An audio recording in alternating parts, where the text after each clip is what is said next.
अगला टॉपिक है धातुओं की खोज।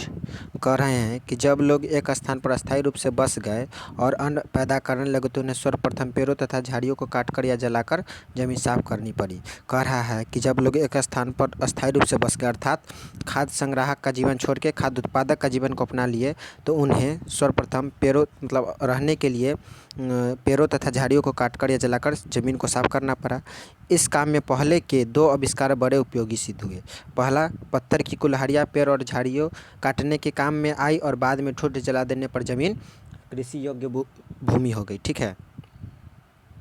उसके बाद है पत्थर की कुल्हाड़ियों के पेड़ काटने का बड़ा परिश्रम का काम था।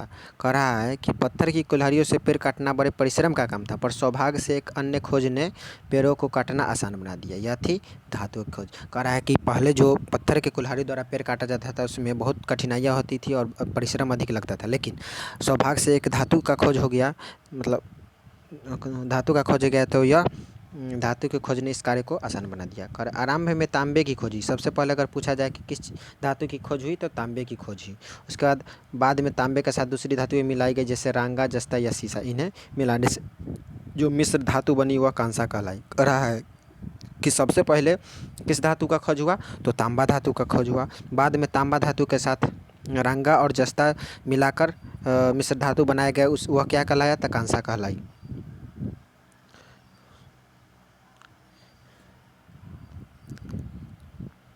यह सब कैसे हुआ? कच्ची धातु के पिंड को पिघलाकर किस प्रकार धातु तैयार की गई यह हमें मालूम नहीं है। मतलब यह सब इन्होंने कैसे किया इसका अनुमान नहीं है, मतलब यह मालूम नहीं, सिर्फ अनुमान ही लगाया जा सकता है। धातु की छुरियाँ और कुल्हाड़ी या पत्थर के औजार से अधिक पैनी और बेहतर काम करने वाली सिद्ध हुई। जिस युग में मनुष्य केवल पत्थर के औजारों का इस्तेमाल करता है उसे पाषाण युग अथवा पूरा पाषाण युग तथा नवपाषाण युग कहते हैं।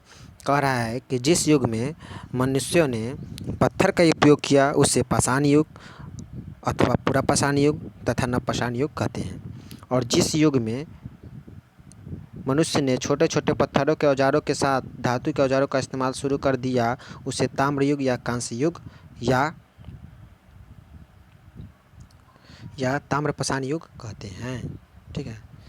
पूछा गया कि पाषाण युग किसको कहते हैं, तो जिस काल में मनुष्यों द्वारा पत्थर का इस्तेमाल किया गया उसे पाषाण काल कहते हैं, या पूरा पाषाण काल कहते हैं, या नवपाषाण काल कहते हैं। और पूछेगा कि ताम्रपाषाण काल किसे कहते हैं, तो जिस युग में छोटे छोटे पत्थरों के साथ धातुओं का इस्तेमाल किया गया उसे कांस्य युग, ताम्र युग या ताम्रपाषाण युग कहते हैं।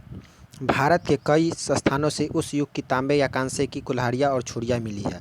कह रहा है कि भारत के भी कई स्थानों से उस युग के, जिस युग में ये सब औजार और हथियार इस्तेमाल किया जाता था तांबे और कांसे से बना हुआ, वो बहुत सारा भारत के विभिन्न भागों से मिला है।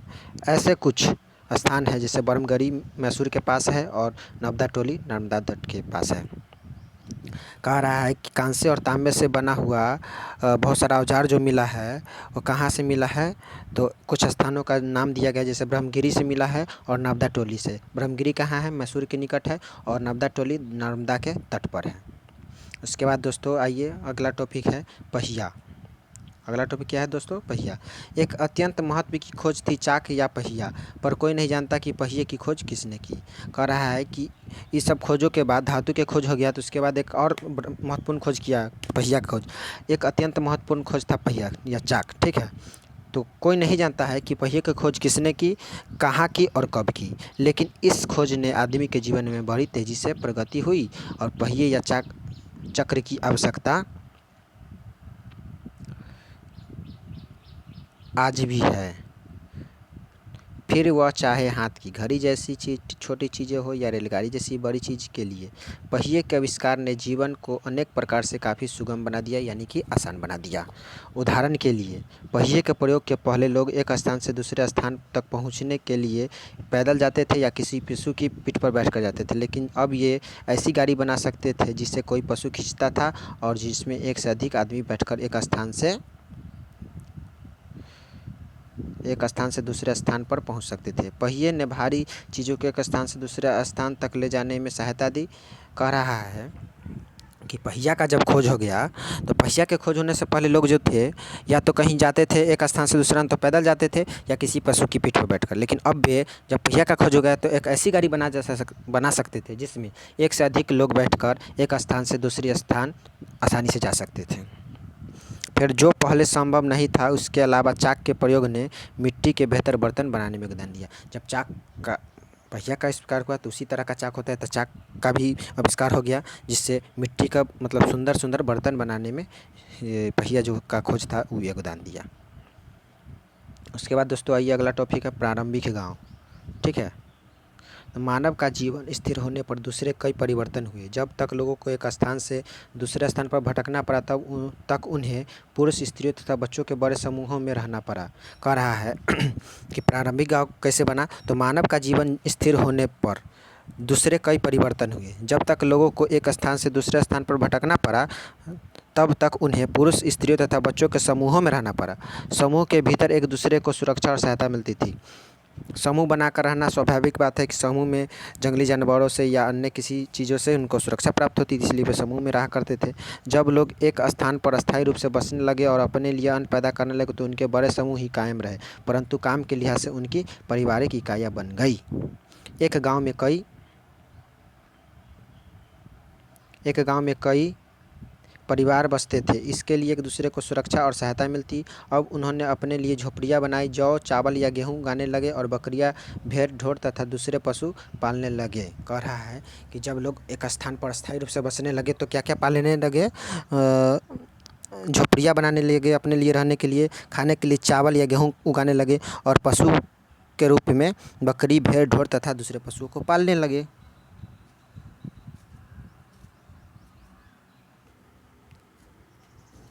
ऐसे गांव सारे भारतवर्ष में पाए गए हैं। कह रहा है कि इस प्रकार का जो गांव सब था ऐसे सारे भारतवर्ष में पाए गए हैं।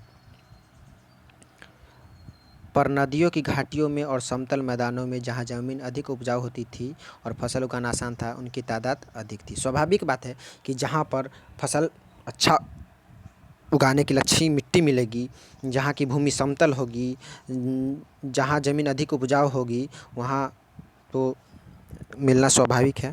उसके बाद है कि पुरातत्ववेताओं ने ऐसे गांवों के अनेक अवशेषों को खोज निकाला है। हम दोस्तों आप लोगों को याद होगा हमने पुरातत्ववेता को बता दिया है, जिसको अंग्रेजी में आर्कियोलॉजिस्ट कहा जाता है, जो पुराने चीज़ों की जानकारी रखते हैं।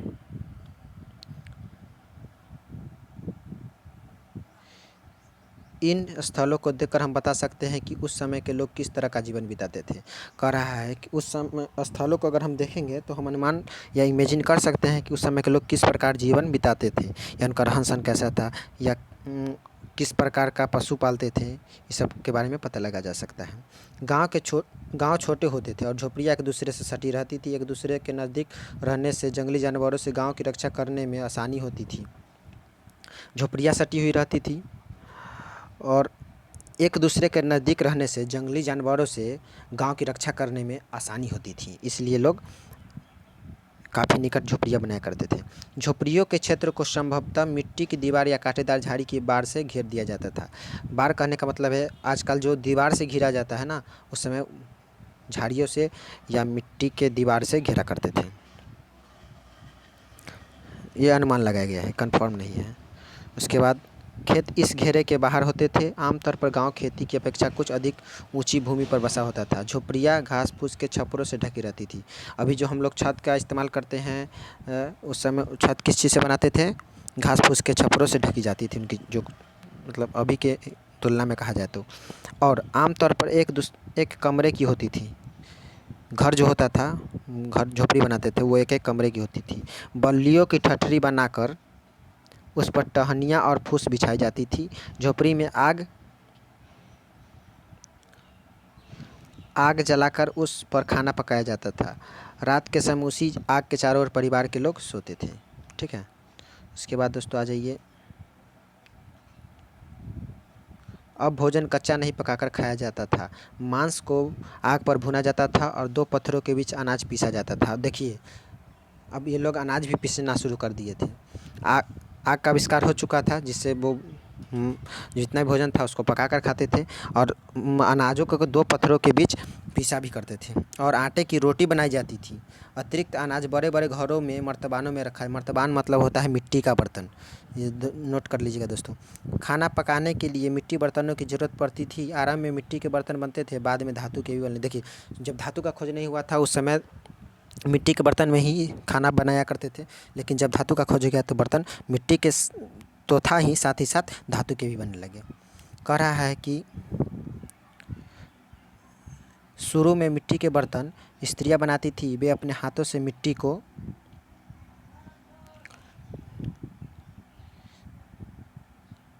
ये देखिए दोस्तों, कुछ बर्तन है उन लोगों का।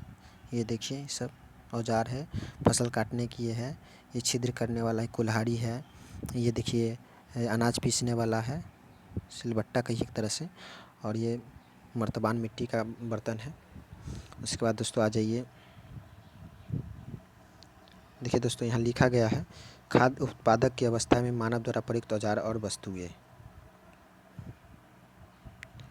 उसके बाद दोस्तों है कि गोल घरों या कटोरों या तस्तरियों में ढाल दी जाती थी, ठीक है, बर्तनों को। फिर उन्हें धूप में सुखा लिया जाता था। मिट्टी के जो बर्तन होते थे, आगे चलकर सुखाए गए इन मिट्टी के बर्तनों को भट्ठे या आवे में पकाया जाने लगा।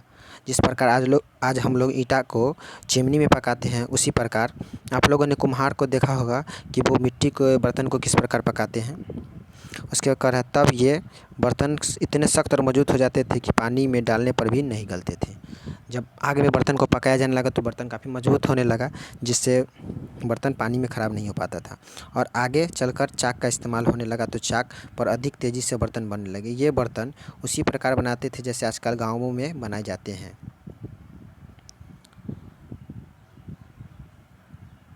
ताम्रपाषाण युग के कुम्हार कभी कभी अपने बर्तन पर सुंदर रूपांकन करते थे, ठीक है दोस्तों।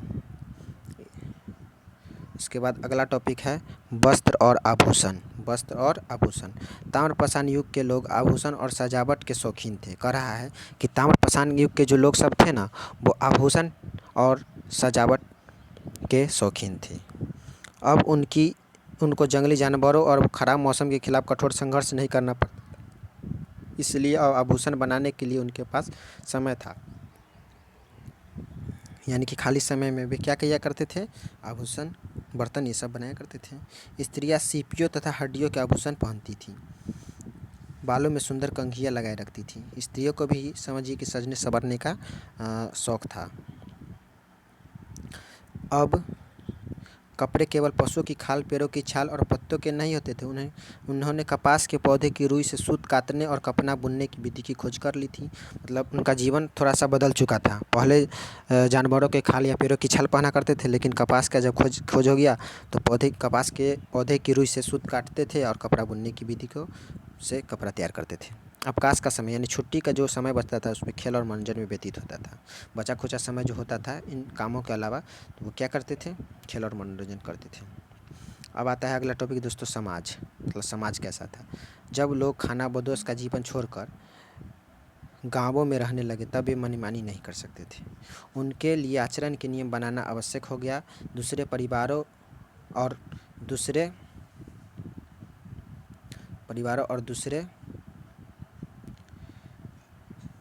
समूहों के साथ रहने के लिए यह जरूरी था कि गांव में कोई कानून और व्यवस्था हो। सर्वप्रथम यही निश्चित करना था कि प्रत्येक व्यक्ति का क्या काम हो। कुछ आदमी खेतों में काम करने जाते, जबकि कुछ पशुओं की देखभाल करते थे या झोपड़ियाँ बनाते या औजार तथा हथियार बनाते थे। कह रहा है कि कुछ व्यक्ति जो होते थे गाँव में, वे खेतों में काम करने जाते थे, जबकि कुछ पशुओं की देखभाल करते थे या झोपड़ी बनाते थे या औजार तथा हथियार बनाते थे। पुरुषों के साथ स्त्रियां भी खेतों में काम करती थी और पशुओं की देखभाल करती थी। स्त्री जो होती थी पुरुषों के साथ खेतों में भी काम करती थी और पशुओं की देखभाल भी करती थी। कुछ स्त्रियां सूत काटती और कपड़ा बुनती थी। कुछ मिट्टी के बर्तन बनाती थी। स्त्रियां बर्तन बनाने के लिए कुम्हार के चक का इस्तेमाल नहीं करती थी। स्त्रियां का जो काम था, वे सूत काट के कपड़ा बुन लेती थी, मिट्टी के बर्तन बना लेती थी, लेकिन स्त्रियां जो थी वो चाक का प्रयोग नहीं कर सकती थी। केवल पुरुष ही चाक पर बर्तन बनाते थे। कौन क्या काम करे इसका निर्णय सारा गांव मिलकर करता था। देखिए यहाँ पर गांव में मिला हुआ शासन समझिए एक तरह से, कि मिलजुल कर सब लोग रहते थे और मिली जुल कर मतलब निर्णय लेते थे कि क्या करना है क्या नहीं करना है। फिर भी गांव में एक ऐसे नेता या मुखिया की आवश्यकता थी जो आदेश दे सके। गांव का सबसे वृद्ध आदमी ही प्रायः मुखिया होता था और उसे ही सबसे अधिक बुद्धिमान भी समझा जाता था। वे लोग जो थे उस समय के, वे लोग जो वृद्ध व्यक्ति होता था उन्हें बुद्धिमान, और गांव का मुखिया भी उन्हें ही समझते थे वे लोग, और समझते थे कि ये जो वृद्ध व्यक्ति होते हैं वो काफ़ी समझदार होते हैं। उसके बाद दोस्तों अगला टॉपिक आ रहा है धर्म। दोस्तों अगर आप लोगों को अगर कहीं कुछ समझ में नहीं है तो आप हमें कमेंट कर सकते हैं, मैं उसका आंसर ज़रूर दूंगा। अगला टॉपिक है दोस्तों धर्म। जीवन के कुछ ऐसे पहलू थे जो मनुष्य के लिए पहेली बने हुए थे। हर रोज़ सूरज क्यों निकलता है और शाम को क्यों डूबता है, नींद व स्वप्न, जन्म, विकास और मृत्यु मनुष्य की समझ से बाहर थे। क्या कारण है कि हर साल वही ऋतुएं बार बार आ जाती है। मृत्यु के बाद व्यक्ति का क्या होता है। वे मृत्यु से डरते थे। वे बिजली की कड़काहट और भूकंप से भी डरते थे क्योंकि वे इनका कारण नहीं जानते थे। इतना मतलब इनका जीवन इतना नहीं बदल पाया था कि ये साइंस यानी कि विज्ञान के बारे में जानकारी उसको उस समय तक नहीं थी, इसलिए वे इन सब चीज़ों से डरा करते थे क्योंकि वे इनका कारण नहीं जानते थे। कुछ लोगों ने इन सवालों के बारे में दूसरों की अपेक्षा अधिक सोचा और उनके उत्तर सुझाए। आकाश का एक देवता था जो सूर्य को प्रतिदिन आकाश में यात्रा करने की अनुमति देता था। धरती की कल्पना एक ऐसी माँ के रूप में की गई थी जो फसलों और पौधों से अपने बच्चों का पालन करती है। कह रहा है कि वे लोग धरती की कल्पना एक ऐसी माँ के रूप में किए हुए थे कि जो फसलों और पौधों के समान अपने बच्चों का पालन करती है। और यदि सुबह सूर्योदय होता रहे और धरती फसल पैदा करती रहे तो आकाश के देवता और धरती माता को बलि देकर स्तुति गान से संतुष्ट करना जरूरी था। वे लोग मानते थे कि धरती माता को अगर हम खुश रखेंगे, आकाश के देवता और धरती माता को खुश करना है तो बलि देना होगा और उनके स्तुति गान करना पड़ेगा। मातृ देवी के रूप में धरती माता की छोटी मूर्तियाँ बनाई जाती थी और सर्वत्र यानी कि हमेशा उनकी पूजा होती थी। वे लोग मातृ देवी के रूप में धरती माता की छोटी मूर्तियाँ बनाते थे और पूजा करते थे हमेशा। इस प्रकार कुछ व्यक्ति चमत्कारी हो गए और दावा करने लगे कि वे मौसम पर काबू कर सकते हैं, बीमारी अच्छी कर सकते हैं और नुकसान से लोगों की रक्षा कर सकते हैं।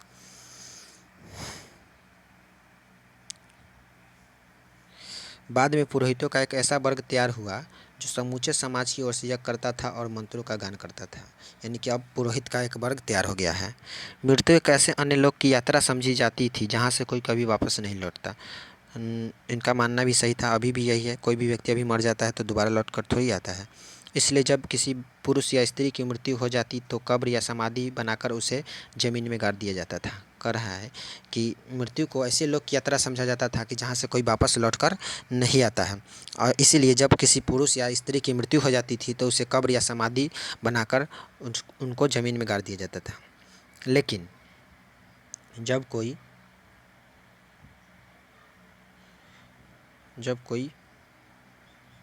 बच्चा, कह रहा है कि जब कोई बच्चा मर जाता तो उसके शव को एक बड़े घड़े में रख कर गाड़ दिया जाता था।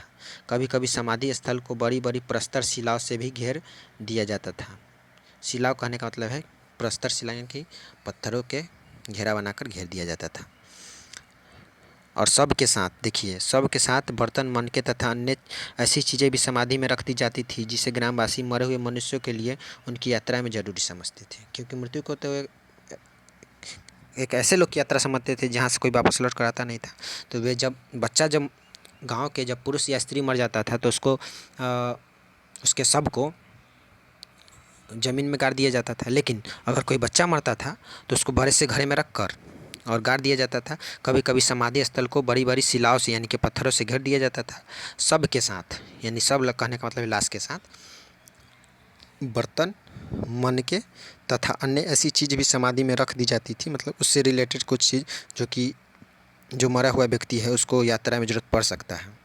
इन लोगों के रहन सहन का ढंग, व्यवहार का तरीका उस आदिम व्यवस्था से काफ़ी आगे बढ़ गया था। देखिए, लोग जो थे आदिम व्यवस्था से आगे आ चुके थे, उनका जीवन थोड़ा सा बदल गया था। जब मनुष्य खाना बदोश था और हर रोज़ भोजन जुटाता था। अब उनके पास रहने के लिए स्थायी जगह थी और वे अपने गांव में काफ़ी सुरक्षित थे। वे चीज़ों बनाने के नए तरीके खोज रहे थे, ऐसे तरीके जो उनके जीवन को अधिक सुखमय और सुगम बना रहे थे। परंतु अभी भी उनके जीवन में एक चीज़ का अभाव था, जिसके कारण वह तेज़ी से उन्नति नहीं कर पा रहे थे। वो था वे वे था लिखना नहीं जानते थे। देखिए, उनके जीवन में अभी भी मतलब इनका जीवन जो था डेवलप तो हो रहा था, लेकिन एक चीज़ की कमी थी, जिसके कारण उतनी तेज़ी से उनकी जो विकास हुई वो विकास नहीं हो पाया। वो था लिखना। लिखना नहीं जानते थे। वे अपने बच्चों को यह तो सिखा सकते थे कि कैसे फसल उगाई जाए, पशु कैसे पाले जाए, बर्तन कैसे बनाया जाए, परंतु वे लिख नहीं सकते थे। लिखने का ज्ञान आगे जाकर तब हुआ जब नगरों का जन्म हुआ। इसी के साथ जो दोस्तों आदि मानव चैप्टर फर्स्ट हिस्ट्री का समाप्त होता है। अगर दोस्तों आप लोगों को क्वेश्चन आंसर करवाना है तो आप हमें कमेंट कर सकते हैं, मैं इसका आंसर ज़रूर दूंगा। अगर आपको कहीं डाउट हो तो आप हमें ज़रूर कमेंट करें, मैं भी उसका आंसर ज़रूर दूंगा।